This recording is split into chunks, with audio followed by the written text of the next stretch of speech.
রাজনীতি চেঞ্জ না করতে পারেন, আপনি যদি মানুষের পরিবর্তনের সাথে চেঞ্জ না হতে পারেন, তাহলে আপনি কিসের রাজনীতিবিদ? আপনার রাজনীতি ছেড়ে দেন, আপনি ইট ফালায় খান বা আপনি বালু ফালায় আপনি কামলা দিয়ে খান, আপনার দ্বারা রাজনীতি করা সম্ভব না। আপনার রাজনীতি করতেছেন টাকা, বাড়ি, গাড়ি, নারী করার জন্য।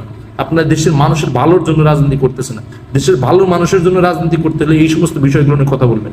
আর বিএনপির যারা চেলা চামুন্ডা আছেন তাদের কথা বলতেছি, আপনারা আছেন যে স্বপ্নে বিভোর হয়ে আছেন কবে নির্বাচন হবে, একটা জাতা নির্বাচন হয়ে গেলে আমাদের ক্ষমতা দিলে কারে আমরা গণতন্ত্র চর্চা করবো। আর ভাই গণতন্ত্র চর্চাকে এত ইজি নাকি? আপনার ইনস্টিটিউশনগুলো যদি ধ্বংস হয়ে থাকে, নির্বাচন ব্যবস্থা যদি ধ্বংস হয়ে থাকে, আপনার দ্বিকক্ষ বিশিষ্ট যদি পার্লামেন্ট ইফেক্টিভলি কাজ না করতে পারে, আপনার এনবিআর যদি কাজ না করতে পারে, সিআইডি যদি কাজ না করতে পারে, বাংলাদেশ ফাইন্যান্সিয়াল ইন্টেলিজেন্স ইউনিট যদি কাজ না করতে পারে, ডিজিএফআই যদি কাজ না করে, সোয়াব যদি কাজ না করতে পারে, তাহলে আপনার দেশ কিভাবে চেঞ্জ হবে? আপনার জাতা নির্বাচনে করে গেলে গণতন্ত্র টেকসই হয়ে গেল।